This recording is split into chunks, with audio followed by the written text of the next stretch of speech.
We have learned how upsetting feelings don't just happen but are caused by quick thoughts, called poison thoughts, that pop into our heads. We learned about antidote thoughts, thoughts that we give ourselves to fight poison thoughts. By going into other people's minds to look at their thoughts, we can learn how to fix our own upsetting thoughts and feelings.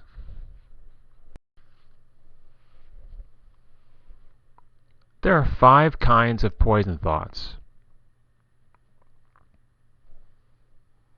Black and white thinking, predicting without proof,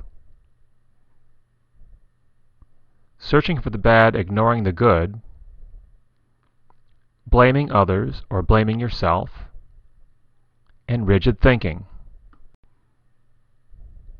Black and white thinking.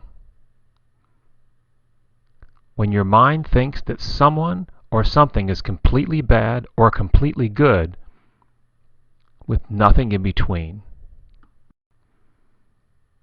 Now we are on the mind of Clyde, who was waiting for a ride outside his school.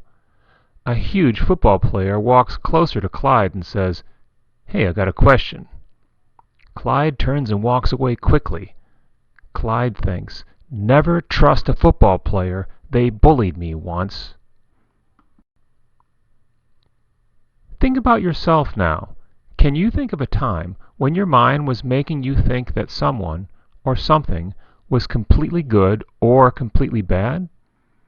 If so, can you think of an antidote thought to fix that poison thought? How about if you pause the video here so you have time to think?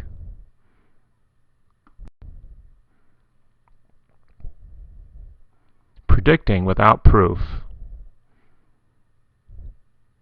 When your mind predicts, it can see the future like a crystal ball. When your mind quickly decides that bad things are going to happen. When your mind quickly decides that people are thinking bad things about you. In the classroom of her school, Eve hears some girls laughing. She thinks, "I know they're laughing about me again, just like yesterday." What is that bad thing that Eve's mind is predicting as if it's something that she's sure is true? What are some antidote thoughts that could help Eve?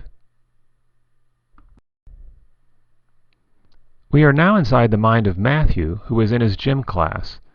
They are picking teams for soccer, and he gets picked last.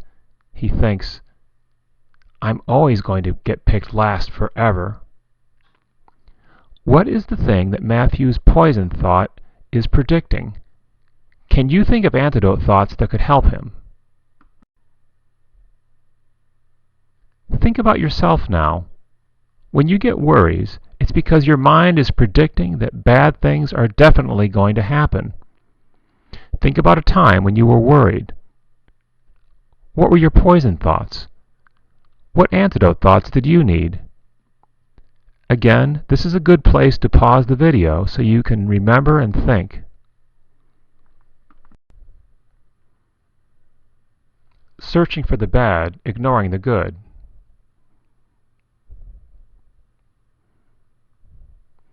When your mind takes a problem and makes it seem really huge. When your mind makes you ignore something good. We are now in the mind of Natalie, who just got her braces off. Her teeth are straight now, but she thinks, "That doesn't matter, everyone just notices how fat I am."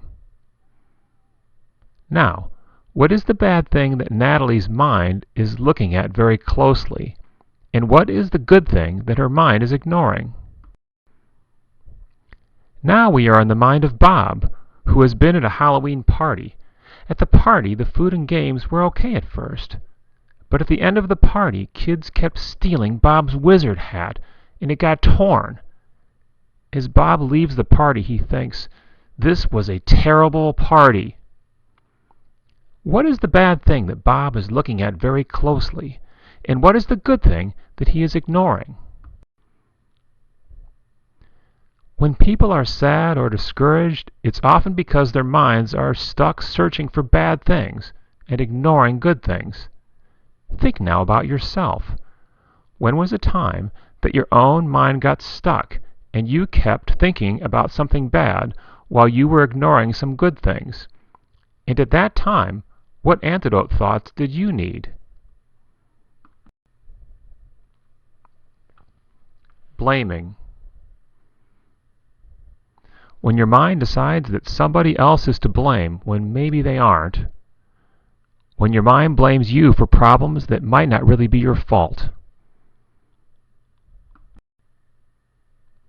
We are in the mind of Dmitri, who is standing in the school cafeteria line. He feels really angry at his mother. She was supposed to pack him a lunch today. Mondays at school they have pizza, and the pizza stinks. It's Mom's fault that I have nothing good to eat, thinks Dmitri. Dmitri's mind is acting like a mean judge that likes to always decide who is guilty. Can you think of some antidote thoughts for Dmitri? Now we are in the mind of David, who is in his bedroom at night. He can't sleep because of the distant sound of his parents arguing. They're arguing again, and I know it's all because of me.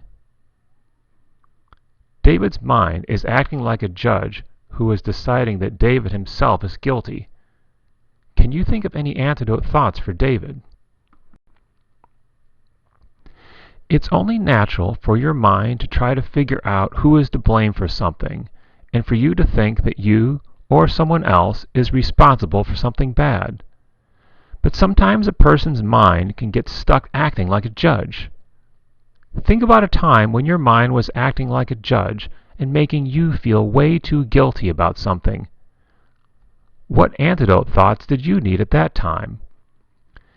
Think about another time now when you were blaming someone else way too much for something. At that time, what antidote thoughts did you need? Rigid thinking.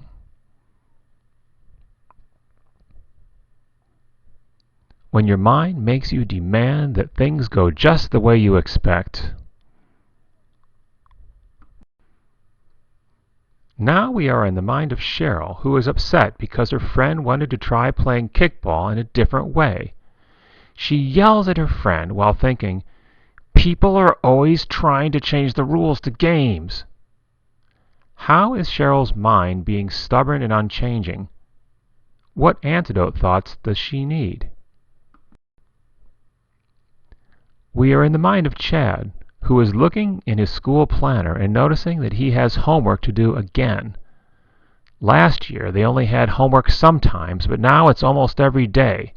He thinks, school is for work and home is for relaxing, and that's final. Think about how Chad expects that things must be a certain way that he wants them to be.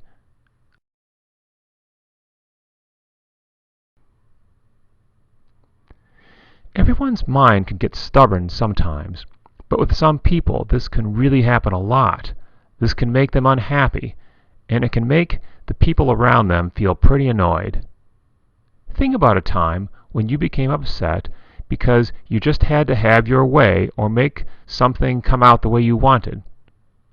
What was your poison thought? And what antidote thoughts did you need?